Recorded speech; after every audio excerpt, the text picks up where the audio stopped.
Bon, bah ici, vous allez dans Illustrator et on va créer un nouveau document. Ah non, attendez, non, on ne crée pas un nouveau document. Ce serait peut-être bien de démarrer du template qu'on a créé hier. Donc, fichier ouvrir. Vous allez chercher le point AIT, le template, le modèle qu'on a créé hier. Voilà.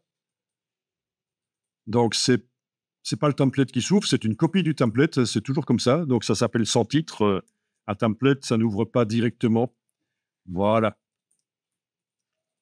Et alors, on va demander de masquer la grille, parce que dans ce cas-ci, la grille ne nous intéresse pas. Voilà.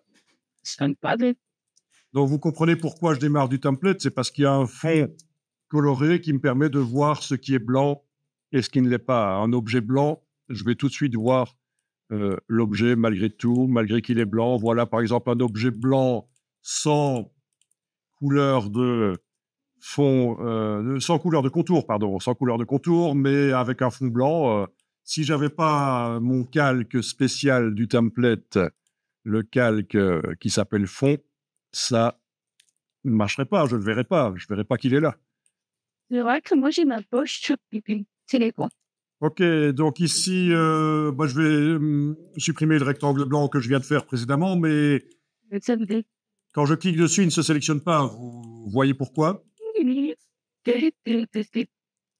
Personne ne voit pourquoi le rectangle ne se sélectionne pas quand je clique sur lui? Exactement, il faut cliquer sur le bord parce que nous avons été enclenchés précédemment dans les préférences d'Illustrator, sélection et affichage des points d'ancrage. Nous avons été, vous n'avez pas besoin d'y aller, je vous montre juste que nous avons coché ceci, sélection d'objets par tracé seulement. Ce qui veut dire que oui, il faut cliquer sur le bord pour arriver à sélectionner les objets. C'est parce que c'était plus pratique pour arriver à sélectionner les points. Vous vous souvenez, quand on a travaillé sur les arrondis, les angles, on pouvait commencer à sélectionner le point avec la flèche noire en démarrant, même quand on était sur la forme. Voilà. Donc, touche suppression, voilà, dans mon cas, c'est supprimé. J'indique que je vais travailler, oui, dans le dessin vectoriel, le calque du dessus. Et fichier importé. Alors ça, c'est quelque chose qui vous servira quand vous ferez demain les portfolios. Non, pas les portfolios, les moodboards, excusez-moi, les moodboards. Enfin, portfolio, ce serait la même chose. Mais les moodboards, c'est-à-dire aller chercher des images d'inspiration et montrer les inspirations sur une page, les montrer toutes les unes à côté des autres. On fera aussi des extractions de couleurs, etc., des recherches de couleurs dans le moodboard. Mais donc, ce sera la même chose. Quand il faudra amener une image dans Illustrator, ce sera par fichier importé. Donc, faites jamais fichier ouvrir quand vous voulez amener une image dans Illustrator, parce que Illustrator, c'est des vecteurs. Fichier ouvrir, c'est quand on veut ouvrir des vecteurs. Mais là, c'est des pixels, les images. Donc, c'est fichier importé. Ensuite, vous allez chercher l'image qui vous intéresse. Ouais, c'était celle-là chez moi, le PSD. Ou le PNG si vous êtes passé par Adobe Express. Voilà. Alors, vous pouvez avoir l'option ici lier, cocher, ça peut être intéressant, mais voilà. Et alors, l'image est dans le curseur. Il faut maintenant enfoncer le bouton à souris, le garder enfoncé et bouger. Voilà. Alors, je vais annuler pour vous montrer que si vous avez juste cliqué, ça risque d'être un peu pénible. Voilà. Si je clique simplement, c'est très grand, il va falloir que je réduise. J'annule. Tandis que si j'enfonce le bouton de la souris, je le garde enfoncé et je bouge, je peux déterminer la dimension. Et vous voyez, par rapport à votre A4, vous mettez une dimension pas trop grande parce que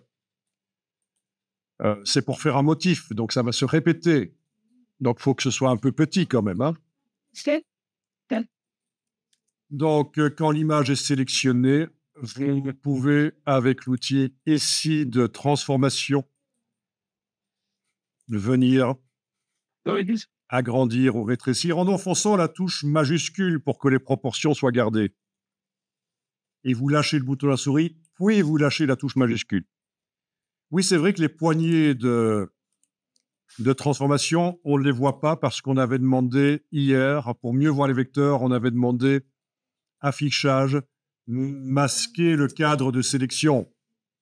Voilà, donc il est masqué, le cadre de sélection. C'est pour ça que dans le menu, ça propose de l'afficher, c'est parce qu'il est masqué. Donc c'est pas plus mal de ne pas le voir. Et on a l'outil de transformation manuelle quand on veut faire réapparaître les poignées. Et donc, bien avec la touche majuscule, on lâche le bouton à la souris, puis la touche majuscule pour garder les proportions. Bon, ben enregistrez ce fichier Illustrator. Je vais l'appeler motif Illustrator et je vais mettre le 01. Voilà.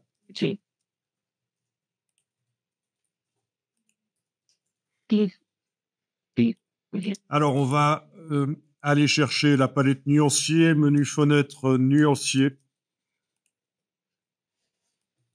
Et vous allez, avec la flèche noire, déplacer l'image dans le nuancier. Ah oui, je dois la prendre par le bord. Voilà. Ok, donc elle ne veut pas y aller, c'est normal. Dans un premier temps, c'est normal. Je vous avais dit que c'est mieux de cocher l'option liée, mais c'est pour certaines choses qu'on n'aura pas le temps de voir.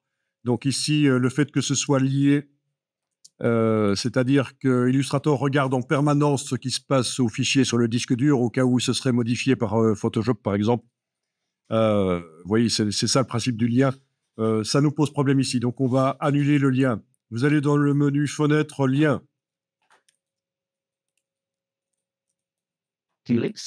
Donc, la palette lien, vous la voyez. Vous voyez la chaîne, ça veut dire que c'est lié. Donc, ça veut dire que Illustrator regarde en permanence ce qui arrive au fichier sur le disque dur. Si je modifie la couleur du fichier avec Photoshop, Illustrator va le voir et ça se mettra à jour. C'est ça qui est intéressant. Mais ici, pour faire un motif avec cette image, ça pose problème. Donc, votre image est sélectionnée. Vous allez dans le menu de la palette lien et vous demandez incorporer l'image. Voilà, incorporer l'image. OK. Et voilà.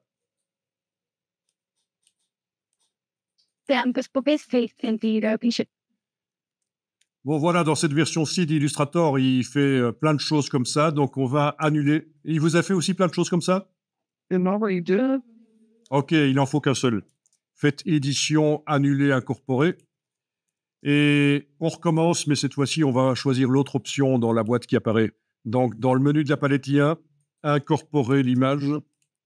Et cette fois-ci, choisissez l'option fusionner les calques en une seule image.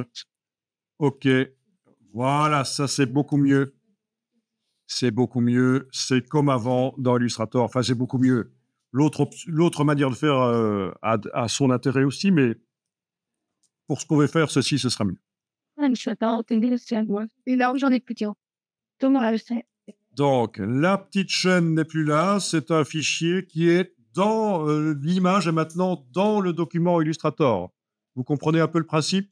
Ça veut dire que si le fichier de l'image, ce que j'ai créé avec Photoshop, là, ce que j'ai enregistré tout à l'heure, disparaît du disque dur, on l'efface, ça ne va pas poser de problème à Illustrator parce qu'il y a une copie dans le fichier Illustrator. C'est incorporé. Alors qu'avant, quand c'était un fichier lié, oui, il y avait l'intérêt que si je modifiais l'image dans Photoshop, ça se mettait à jour dans Illustrator. Mais par contre, il fallait que le fichier soit toujours accessible. Il ne fallait pas l'effacer. Oui. Donc voilà, en effet, tu as déjà essayé, c'est bien. Je prends l'image, je l'amène dans le nuancier. Elle est là, parfait. Et elle est bien entourée de transparence. On voit le fond coloré. Oui, oui, comme ça, on vérifie que c'est pas du blanc autour. C'est pas du blanc autour, du lionceau dans mon cas. C'est bien de la transparence puisque je vois mon fond coloré derrière. C'est l'intérêt de travailler sur le template dans lequel on avait fait le fond coloré. C'est optique.